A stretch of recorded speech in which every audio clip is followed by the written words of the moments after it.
नमस्कार दोस्तों, स्वागत है आपके अपने YouTube चैनल संस्कृत अड्डा पर। दोस्तों, अगर आप हमारे चैनल पर पहली बार आए हैं तो हमारे चैनल को सब्सक्राइब कर लें और साथ में जो बेल वाला आइकॉन है उसे ज़रूर दबाएं, जिससे जो आपको हमारे आने वाली वीडियो की नोटिफिकेशन मिलती रहेगी।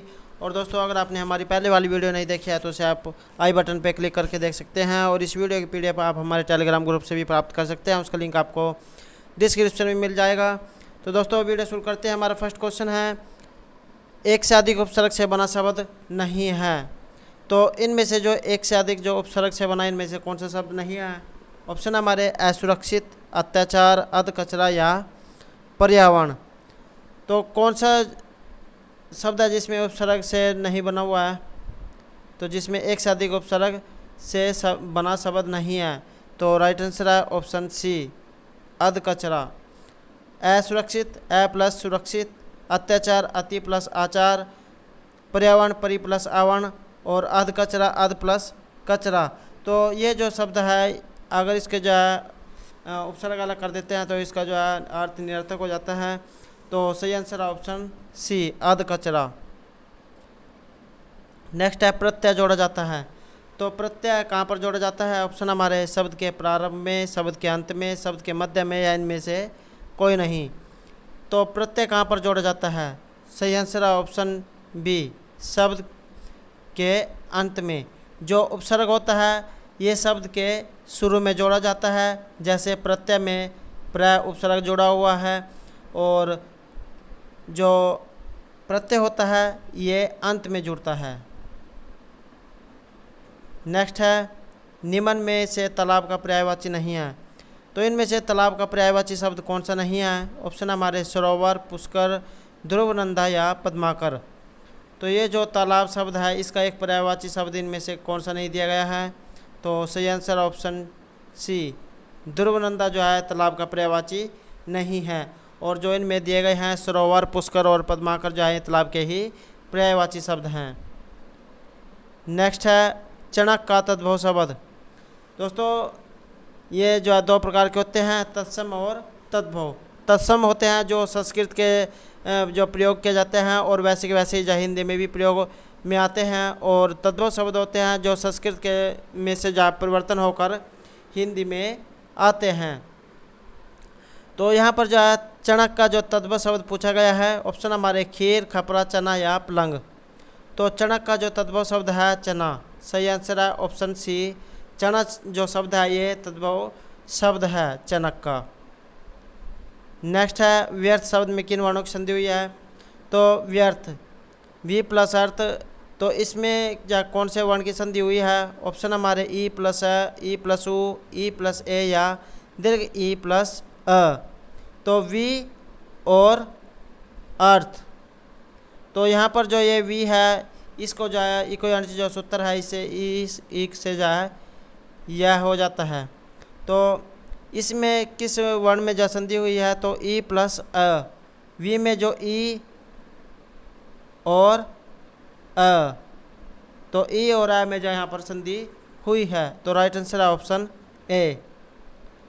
दोस्तों, अगर आपने अभी तक हमारे चैनल को सब्सक्राइब नहीं किया तो सब्सक्राइब कर ले और साथ में जो बेल वाला आइकॉन है उसे ज़रूर दबाएं, जिससे जो आपको हमारे आने वाली वीडियो की नोटिफिकेशन मिलती रहेगी। और दोस्तों, अगर आपको हमारे क्वेश्चन अच्छे लग रहे हैं तो लाइक ज़रूर कीजिएगा और कमेंट बॉक्स में लिखिएगा कि आपको हमारे क्वेश्चन कैसे लगे हैं।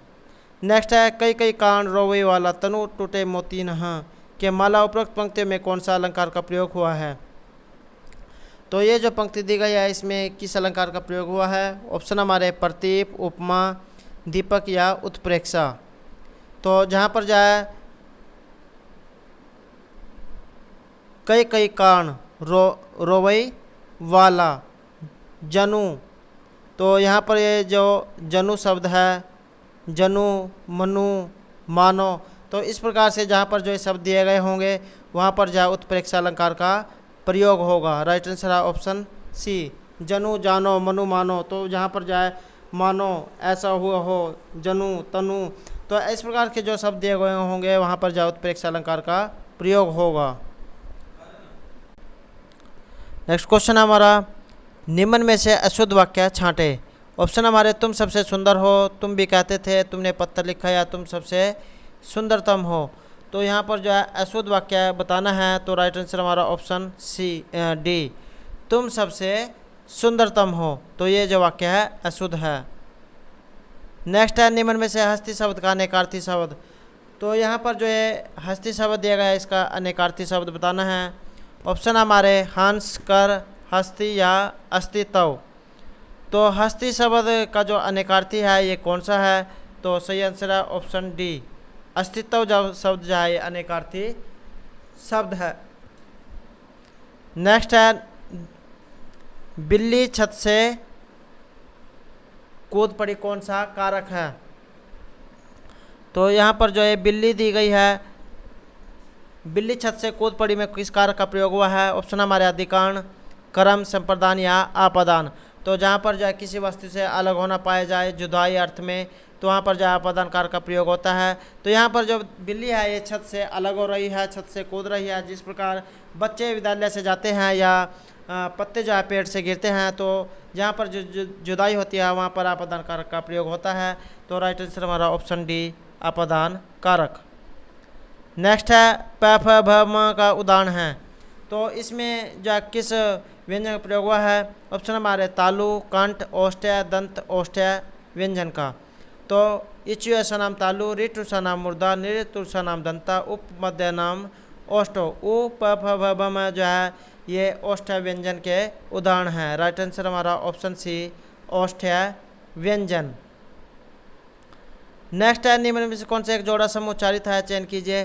तो कौन सा एक जोड़ा जो समान उच्चारण का है आपको ये बताना है। ऑप्शन हमारे अवयव, अंग, अनुसार, अनुरूप, अनल, अनिल, अनुसार, अवयव। तो कौन सा जोड़ा यहाँ समान उच्चारण का है। राइट आंसर हमारा ऑप्शन सी, अनल और अनिल। नेक्स्ट है मातृभाषा में शिक्षा से क्या अभिप्राय है। ऑप्शन हमारे कक्षा में पढ़ाई करने में सुविधा होगी, शिक्षार्थियों की अधिक से अधिक प्रतिभागिता होगी, बेहतर परिणाम निकलेंगे या ये सभी परिणाम निकलेंगे। तो अगर मातृभाषा में किसी को शिक्षा दी जाती है तो उससे ये सभी जो है परिणाम निकलेंगे कि बच्चों को पढ़ने में आसानी होगी, प्रतिभागिता में जो है बच्चा अधिक भाग लेगा और बेहतर जो है परिणाम निकलेंगे।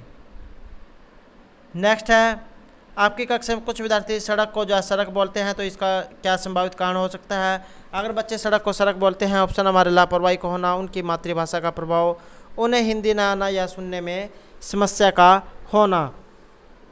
तो अगर आपकी क्लास में जो है कक्षा में कुछ बच्चे सड़क को सड़क बोलते हैं, तो इसका क्या कारण हो सकता है। तो उनकी मातृभाषा का प्रभाव जाए हो सकता है।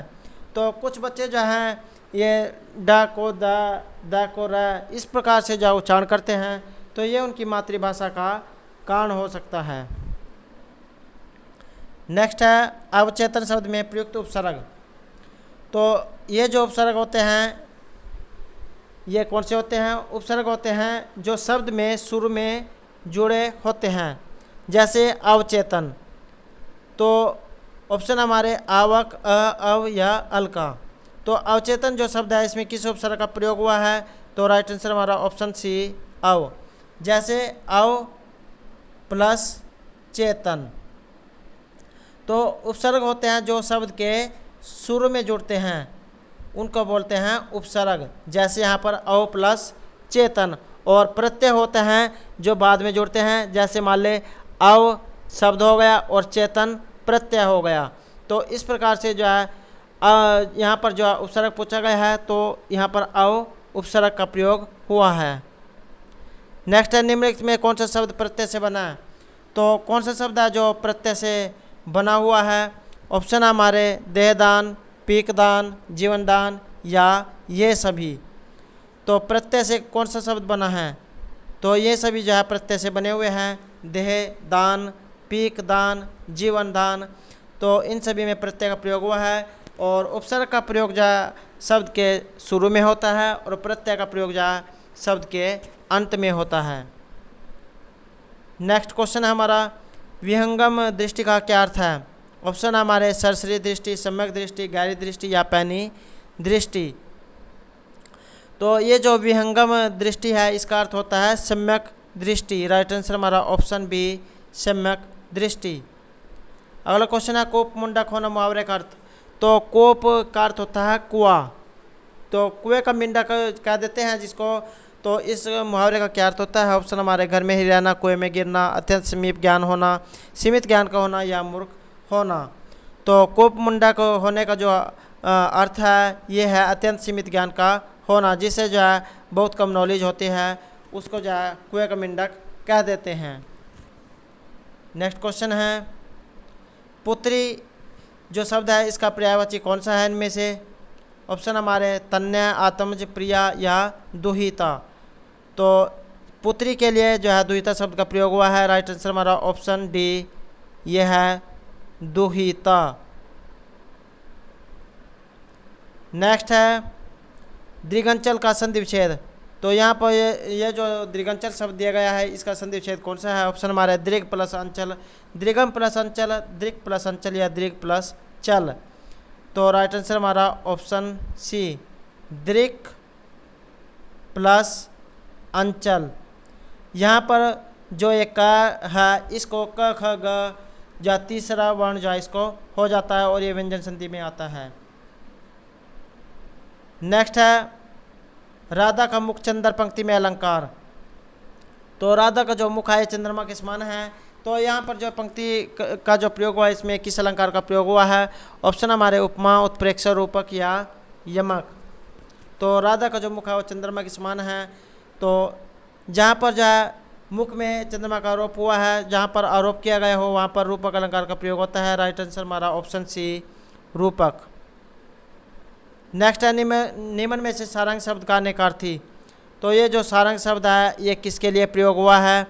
ऑप्शन हमारे कोयल के लिए, चातक के लिए, काक के लिए, खंजन के लिए। तो सारंग का जो अनेकार्थी शब्द है कोयल। राइट आंसर हमारा ऑप्शन ए, कोयल। नेक्स्ट क्वेश्चन है गीता महाकाव्य के रचयिता। तो ये जो गीता महाकाव्य है इसके रचयिता कौन है, किनके द्वारा ये लिखा गया है? ऑप्शन हमारे श्री वेदव्यास के द्वारा, सूरदास के द्वारा, तुलसीदास के द्वारा या वाल्मीकि के द्वारा। तो ये जो गीता महाकाव्य है इसके रचयिता हैं महर्षि वेदव्यास। राइट आंसर हमारा ऑप्शन ए। दोस्तों अगर आपको हमारे क्वेश्चन अच्छे लगते हैं तो लाइक जरूर कीजिएगा, कमेंट बॉक्स में लिखिएगा कि आपको हमारे क्वेश्चन कैसे लगे हैं। और अगर आपने अभी तक हमारे चैनल को सब्सक्राइब नहीं किया तो सब्सक्राइब कर ले और साथ में जो बेल वाला आइकॉन है उसे जरूर दबाएं, जिससे जो आपको हमारे आने वाली वीडियो की नोटिफिकेशन मिलती रहेगी। नेक्स्ट क्वेश्चन है जीवित सुन प्रिया मिलन हित सखी सखी जिया शेष। ये जो पंक्ति है इसमें किस रस का प्रयोग हुआ है? ऑप्शन हमारे रौद्र रस का, करुण रस का, हास्य रस का या भयानक रस का। तो यहाँ पर जो है जीवित सुन प्रिया मिलन हित, तो यहाँ पर जो अपने प्रिय के जो है उसको जीवित सुन के और मिलने के लिए जो है हित जाहिर करती है अपना। तो इस प्रकार से यहाँ पर जो करुण रस का प्रयोग हुआ है। राइट आंसर हमारा ऑप्शन बी। नेक्स्ट क्वेश्चन है हिंदी भाषा की पाठ्य पुस्तक में लोकगीतों को शामिल करने का कौन सा उद्देश्य सबसे कम महत्वपूर्ण है? ऑप्शन हमारे लोकगीतों से संबंध राज्यों की जानकारी देना, लोकगीतों की रस अनुभूति, लोकगीतों के माध्यम से भारत की सांस्कृतिक विशेषताओं से परिभाषित कराना या लोकगीतों की भाषिक विशेषताओं से परिचित होने का अवसर मुहैया कराना। तो यहाँ पर जो कौन सा जो है इसका सबसे कम महत्वपूर्ण होगा? तो यह होगा लोकगीतों की रस की अनुभूति का होना। तो दोस्तों ये थे हमारे आज के हिंदी भाषा के महत्वपूर्ण क्वेश्चन जो आपके प्रीवियस एग्जाम में आए हुए हैं और आगे भी आने वाले एग्जाम में आपके लिए महत्वपूर्ण रहेंगे और इनके जाने की संभावना रहेगी। दोस्तों अगर आपको हमारे क्वेश्चन अच्छे लगे हों तो लाइक जरूर कीजिएगा और हमारे चैनल को सब्सक्राइब कीजिएगा। और दोस्तों हमारे साथ अंत तक बने रहने के लिए धन्यवाद।